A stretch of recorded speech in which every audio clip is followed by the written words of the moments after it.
Testing, testing, new video, here we go. Were you or are you known for anything crazy in your school? Maybe you did something embarrassing and people still bother you about it. Or something that you frequently do or happens to you starts becoming part of your personality. Oh look, Jorge is late. Again, not surprising. And yeah, that'd be very true. Because throughout high school, I would always be late to my classes. You know, school would start at 8 and I would sometimes show up at 8:30, 8:45. This one time I showed up to school at 2 p.m. and school was about to finish. And whoo, I would rack up so many tardy slips.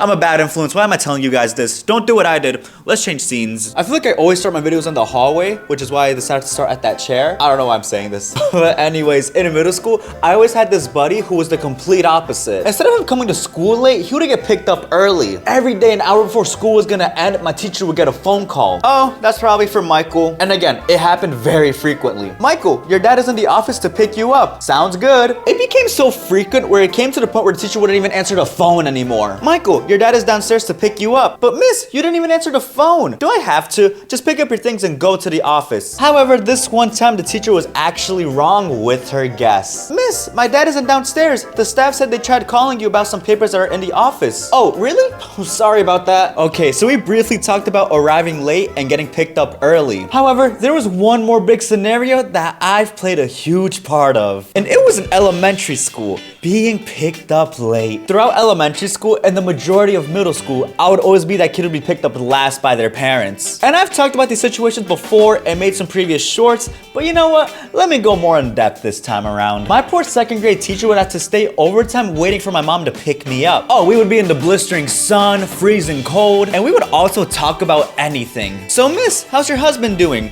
He's all right. And this became an ongoing routine. My teacher already knew that my mom was gonna be late. So 30 minutes of waiting and my mom still doesn't show up, my teacher would then have to leave. I have to go cook for my husband. Another scene change. So what would my teacher do with me? You know, she can't leave me outside. Although miss, I wouldn't have blamed you. So instead, she would drop me off in the office. Which low-key, it'd be worse. Miss, I can't just wait here outside by myself. What, you want to be kidnapped? I was a big fan of The Office because there was always crazy stuff going on in there. Oh, there would either be a kid, a parent, or a staff member yelling, sometimes all at the same time. And all I can do was just sit in a chair while a staff lady is watching me over her desk. Which if I'm being honest, it can be somewhat awkward. The staff lady, however, she was really nice and she knew who I was. Jorge, mom isn't on time again? Yeah, same old, same old. This one time, my mom was late per usual and I had to go to the office per usual. However, this time around, the normal staff lady who knew me was absent that day and she was replaced by this lady that I've never seen before. However, I didn't think it was gonna be a big deal that day, or so I thought, because when I was finding a chair to sit at, one of the worst kids in our grade was there as well. You know, he was that one kid who would always get in trouble. His name was Jose and apparently that day he was in a big fight and the office was casually waiting for the other kid who took part in the fight to come with his parents. However, since I decided to sit right next to Jose, the brand new staff lady thought that the fight was between me and Jose. But in the moment, I did not know that's what she assumed. So where are your parents? My mom won't be here in a while. Oh, really? Yeah, I'm always here though. I'm a regular. All the other staff practically know me.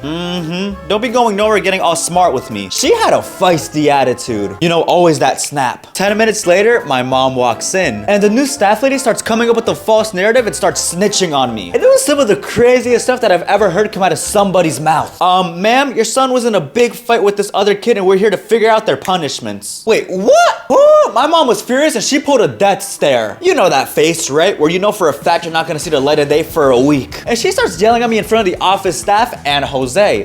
Hispanic moms don't give a hoot. They'll embarrass you in public. Pelear? ¿Quieres pelear? And I was trying to explain to my mom how it was a misunderstanding, but she was not having it. 2 minutes of this yelling happens and my mom finally simmers down. And I start explaining myself. Ma, I never got in a fight. Ask Jose. The staff lady is just new and thought I was part of the fight. Meanwhile, Jose is having a ball. You know, we should have given him some popcorn so his experience would feel like an IMAX movie. However, after Jose sees that I'm in trouble unless he says something, he actually steps up to the plate. Hey, Jorge's mom, I didn't fight your son. He was waiting for you to pick him up. I actually got in a fight with this kid named Michael. Look, there he is, walking in just now. And Michael had a bruise on his face, so everybody believed Jose. Dang, Jose, you really did that to him? Even the brand new staff lady felt embarrassed making these false claims about me. Oh, sorry, Jorge. You're free to go. Again, I apologize. I hope they fire you. Ooh, miss, he said you're a failure.